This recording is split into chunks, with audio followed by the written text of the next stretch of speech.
시편 50편의 말씀입니다. 오늘 본문의 14절 감사로 하나님께 제사를 드리며 지존하신 이에게 내 서원을 갚으며 환난 날에 나를 부르라 내가 너를 건지리니 네가 나를 영화롭게 하리로다. 주님께서 우리에게 이런 말씀을 주십니다. 하나님께서는 주님의 성도들을 사랑하십니다. 그리고 우리에게 원하시는 그러한 제사는 어떤 것이냐면 감사로 하나님께 제사를 드리는 것. 그래서 그 앞절에 보시면 내가 수소의 고기를 먹으며 염소의 피를 마시겠느냐. 물론 우리가 이러한 것을 바치지만 정말로 하나님께서 원하시는 것은 형식적인 제사와 제물이 아니라 감사하는 마음을 담은 그 중심을 원하신다라는 말씀을 하십니다. 그 앞절부터 읽어보시면 하나님께서는 정말 필요한 것은 너의 제물 때문이 아니다. 네 마음이다. 그런데 우리는 계속 행위를 드리려고 합니다. 우리가 하기 쉬운 것들.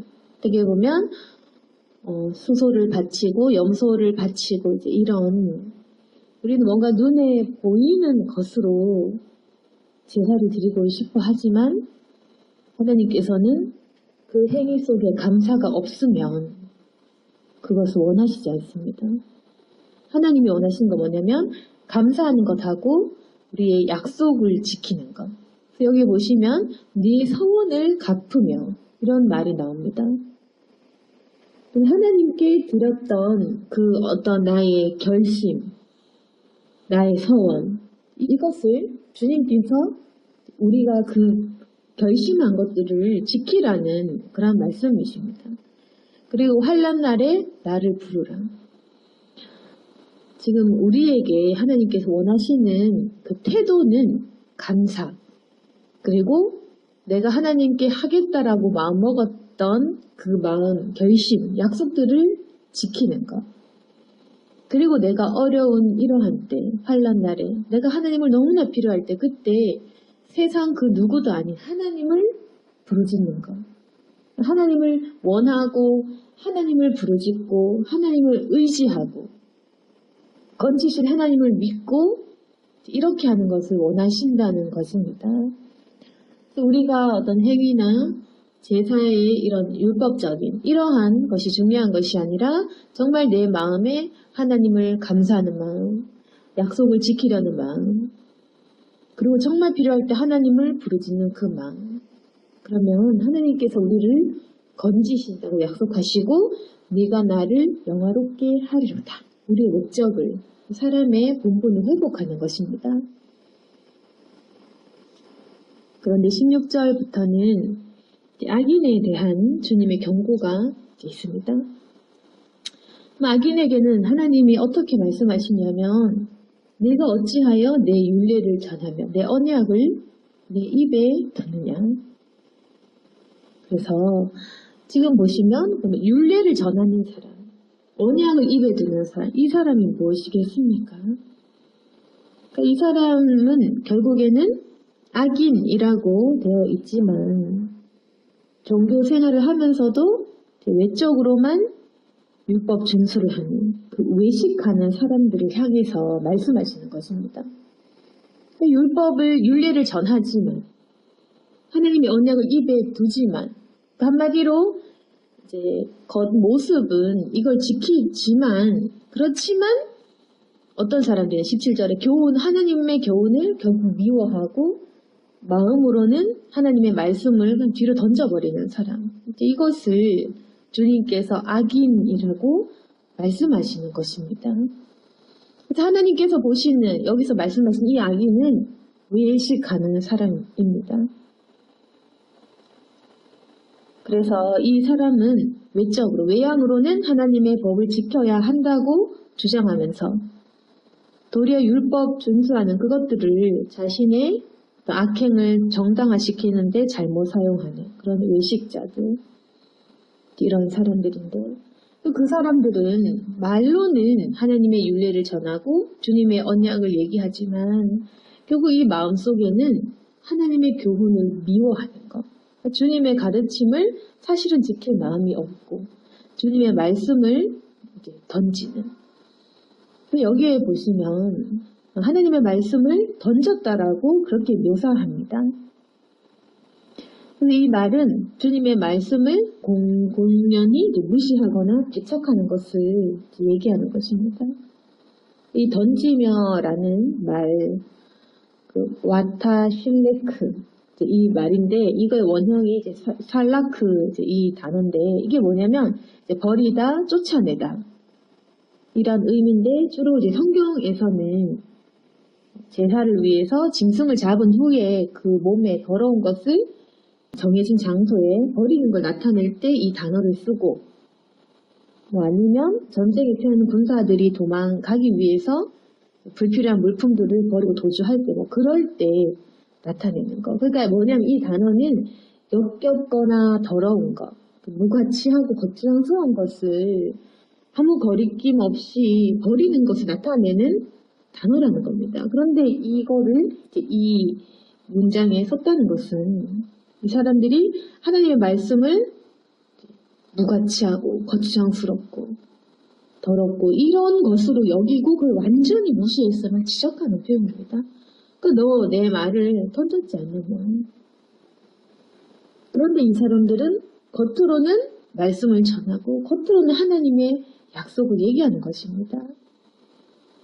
그런데 하나님이 보는 이 외식자들은 정말로는 하나님의 교훈을 미워하고 주님의 말씀을 무시하고 그 18절을 보시면 도둑을 본즉 그와 연합하고 간음하는 자들과 동료가 되며 내 입을 악에게 내어주고 내 혀로 거짓을 꾸미며 하나님이 보는 외식자들은 이러한 상태인 것입니다. 도둑과 연합하고 간음하는 자들. 구약에 있어서 가장 큰 죄 보면 도적질, 간음 이런 것인데 이런 아주 악한 짓들을 하는 사람들하고도 동료가 되며 그 사람들과 친하게 지내고 같이 이렇게 세상적인 사람들하고 지내는 것입니다. 같이 죄악을 저지르고 즐기는 악인들에 대한 실태. 그래서 그 사람들의 위선과 가식에 대해서 나타냅니다. 앉아서 내 형제를 공박하며 내 어머니 아들을 비방하는도다. 그래서 이거는 이제 내 형제라고 하는 거, 친구들이나 가족들과 같은 절친한 사이에서 그런 아주 절친한 사이에서도 그런 입술의 범죄가 계속되는 것 그런 겁니다. 그래서 내 어머니 아들 하면 이제 그야말로 혈육입니다. 혈육에게까지 거짓과 속임 그런 중상하는 말들을 내뱉는 것. 그래서 여기에 이제 내 형제, 내 어미 아들을 이렇게 비방하고 하는 것은 가장 가까운 친구나 동력자 아니면 혈육에 대해서도 입술에 죄를 짓는다. 그래서 이 악인이 사실은 자기가 악인인 줄 모릅니다. 왜냐면 이 사람들은 겉모습에 자기들이 하나님의 말씀을 전하고 또 하나님의 언약을 얘기하고 이제 이렇게 하기 때문에 모르지만 하나님께서는 결국 그 사람들의 그 속 마음과 정말 그 행위들을 보시면서 네가 말은 그렇게 하지만 실제로는 내 교훈을 미워했지. 그리고 내 말을 무시했지. 너 입술로 죄지었지. 죄짓는 사람들하고 동료가 되었지. 그리고 너의 형제들은 둘이 네가 비방하고 욕을 하고 저주스러운 파괴적인 말들을 했지. 이런 우리의 행동, 우리의 말하는 태도, 그리고 우리가 사귀는 사람들, 그리고 우리 마음에 정말 하나님의 말씀을 무시하는 것, 이런 것들을 보고 계셨던 것입니다. 우리가 이 말씀이 다 찔려야 될 것은 우리가 믿는다고 얘기하지만 사실은 마음에 하나님의 교훈, 그 나를 가르치는 그 말씀이 이제 싫은 거. 그리고 하나님의 말씀을 듣는 척 하면서도 실제로는 무시한 거, 잊어버린 거. 그리고 세상적인 사람과 친하게 지내고 이술의 죄를 마음껏 짓고 이렇게 했던 것. 근데 사실 우리가 이것을 아주 작은 실수로 생각할 수도 있습니다. 이게 성경에 보면 아주 큰 죄 같지만 사실 우리가 모두가 이러한 걸 사실은 시시때때로, 그러니까 뭐냐면 우리가 교회 다니지만 하나님의 말씀 듣지만 자주 잊어버리고 신경 쓰지 않는 것. 그리고 우리가 세상 사람들과 함부로 친하게 지내면서도 그 사람들과 함께 남을 비방하고 이런 거 그냥 아무 거리낌 없이 하고 친한 사람들, 혈육에 대한 그런 비방과 이제 이런 것들 어떻게 보면 우리의 습관들, 우리가 아무렇지도 않게 무시로 행하는 이런 일들에 대해서 소소한 잘못이라고 생각하고 이걸 넘기는 겁니다. 그래서 21절에 어떤 말이 나오냐면 네가 이 일을 행하여도 내가 잠잠하였더니 네가 나를 너와 같은 줄로 생각하였도다. 그러나 내가 너를 책망하여 내 죄를 네 눈앞에 낱낱이 드러내리라 하시는도다. 이게 무서운 게 뭐냐면 우리가 악인이라고 하면 하나님의 말씀도 없고 하나님의 언약을 믿지도 않고 불신자 이렇게 생각하지만 하나님이 지금 이 악인은 외식자인 것입니다. 그래서 하나님께서 우리 모두에게 경고를 하시는 것입니다. 너희가 이런 잦은 실수를 해도 잠잠하게 있었더니 또 나와 너를 같은 줄로 생각하구나. 하나님께서는 봐주신 것이 아니고 기다리신 것입니다. 기다리시고 인내로 참아주신 것이지 결코 이것을 묵인하거나 넘어가는 그런 건 아니었습니다. 그런데 위선적인 종교인들은 자기가 죄를 지었지만 즉각적인 심판이 일어나지 않으니까 그냥 하나님께서 내 실수를 용서하시겠지, 그냥 묵인하시겠지. 이 정도는 괜찮은가 보다. 이렇게 생각을 할 때 그때 하나님은 그 생각이 착각에 불과하다는 것을 분명하게 밝히십니다. 그리고 여기에 내가 너를 책망하여 이거에 해당하는 단어가 있는데 이거는 이제 오키하카라는 그 단어인데 이 원형이 야카흐인데 이제 이 단어가 기본적으로 바로 잡다라는 의미입니다. 내가 너를 책망하여 바로 잡아 그 말인데 뭔가 이 논증하다, 심판하다, 결정하다 이런 의미의 단어입니다. 이게 뭐냐면 심판하다, 결정하다라는 의미이기 때문에 이 단어는 단순하게 잘못을 책망한다라는 뜻뿐 아니라 죄악에 대해서 너를 책망한다. 너에 대해 내가 심판한다. 유죄 판결을 내린다. 이러한 뜻인 것입니다. 내가 너를 이제는 죄가 있다. 너에게 판결을 내린다. 이제 네 죄를 네 눈앞에 낱낱이 드러내리라. 그래서 이제 하나님께서 법정에서 죄인들의 죄목을 하나하나 열거할 때 사용하는 그런 말입니다. 단어 자체가. 그래서 하나님은 때가 되면 이 개인이 지은 모든 죄를 하나도 빠짐없이 나열해서 명백한 우리의 죄상을 말씀하시며 유죄 판결을 내리시는 것입니다. 그러니까 하나님 앞에서 숨길 수 있는 죄가 하나도 없는 것입니다. 우리가 알아야 될 것은 하나님께서 왜 기다리셨냐, 왜 묵인하셨냐, 인내하시고 기다려준 것입니다. 스스로 깨닫도록. 스스로 깨닫고 충분한 어떤 회개 시간과 기회를 주셨는데 우리가 깨닫지 못하고 하나님 그냥 용서하셨나 보다 가볍게 넘기는 경우에 결국 하나님께서는 그때에 되면 죄를 명백히 다 말씀하시고 하나하나 열거해서 차례차례 알려주시면서 결국에는 심판을 하시겠다는 것입니다. 절대로 죄에 대한 심판을 취소하는 경우가 없다는 겁니다. 그래서 그러면 하나님께서는 어떤 말씀을 하시냐? 22절에 하나님을 잊어버린 너희가 이제 이를 생각하라. 이것이 하나님께서 우리에게 주시고자 하는 하나님의 진심이십니다. 하나님을 잊어버린 너희요. 지금 이것이 우리를 평가하는 하나님의 음성입니다. 너희는 하나님을 잊어버렸다. 우리를 부르실 때 사실 우리가 듣고 싶은 얘기는 사랑하는 내 딸아, 사랑하는 수고한 나의 종아, 이런 이야기를 들으면 좋겠지만 우리를 부르신 이 음성이 하나님을 잊어버린 너희여. 이러면 우리가 얼마나 참 마음이 그렇습니까? 하나님을 잊어버린 너희여 이제 이를 생각해라. 그렇지 않으면 내가 너희를 찢으리니 건질 자 없으리라. 하나님이 경고하십니다. 하나님을 잊어버리고 이제 마음에 초심을 잊고 계속해서 이러한 죄를 짓다 보면 하나님께서 우리를 찢으신다. 이 표현을 쓰고 계십니다. 그래서 이 찢으리니 이 단어 자체가 의미가 갈기갈기 찢다, 물어뜯다라는 그런 의미로 사자와 같은 그 맹수가 먹이를 공격하여 잡아먹는 걸 묘사할 때 사용되는 단어입니다.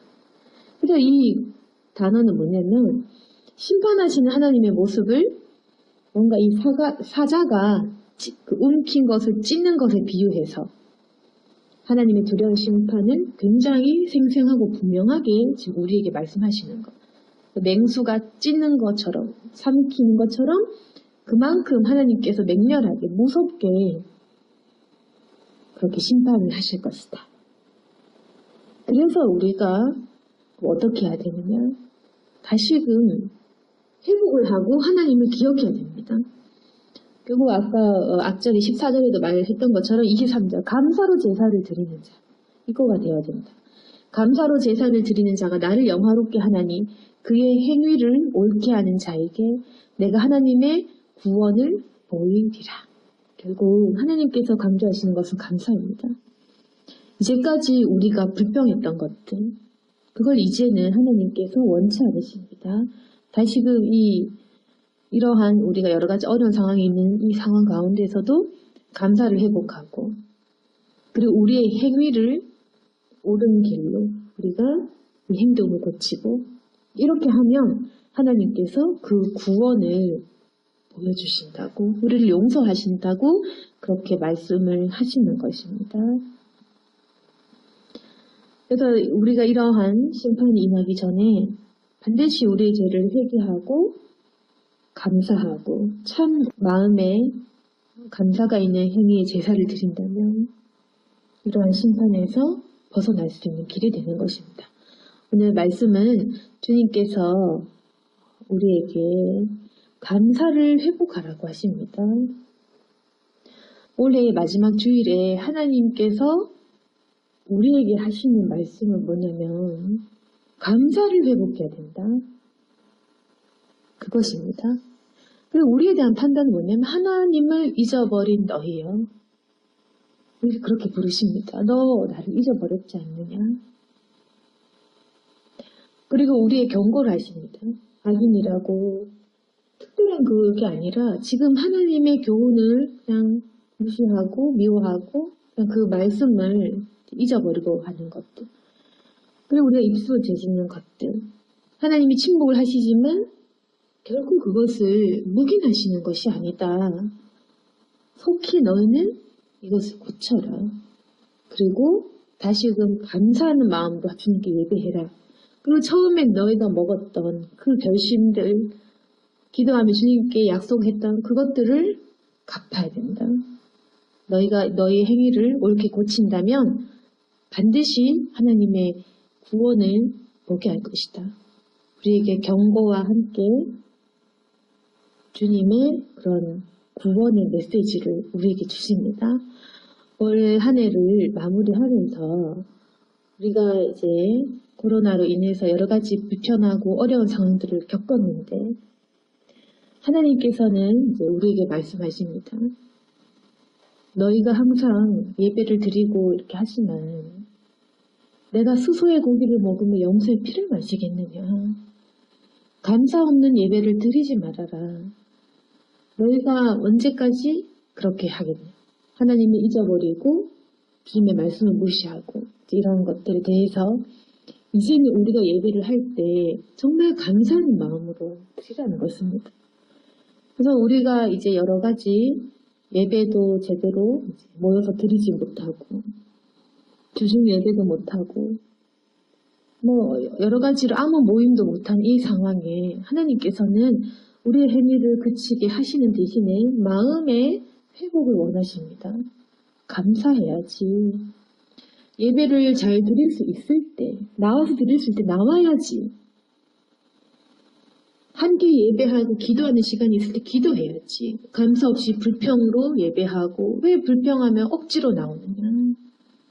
내가 그런 너희들의 행위의 제사를 그 예배를 받겠느냐. 그래서 하나님께서는 우리가 그 마음의 회복을 하라고 이런 어려운 시간들을 주신 것이 아니겠습니까? 그래서 이제는 우리가 회개하기를 하나님께서 원하십니다. 하나님, 진짜 우리가 모여서 예배 드리고 싶고 정말 예배 드릴 때가 감사했고 모일 수 있을 때가 감사했고 성경 공부를 같이 할 때가 감사했습니다. 주님은 우리가 그렇게 한 1년 동안 이 상황을 지내면서 다시금 주님께로 이 마음의 감사를 회복하기를 원하시고 우리가 지금 그 전에 누렸던 그 일상적인 생활에 대한 감사를 회복하기를 원하시는 것입니다. 그래서 우리에게 이런 기간들을 허락하셨습니다. 그래서 한 해를 마무리하시면서 내가 이제까지 감사하지 못했던 평범한 일상과 그리고 매주의 그 예배들에 대해 생각하면서 다시금 감사하고 그리고 우리가 행위가 아닌 그 마음의 중심을 다시금 생각하고 우리의 그 서원들을 갚아나가야 될 것입니다. 이제 한 해를 마무리를 잘 하시고 내년도부터는 주님의 마음을 더욱더 기억하시면서 주님께 감사로 예배를 드리는 저와 여러분이 되기를 소망합니다. 아멘. 기도하겠습니다.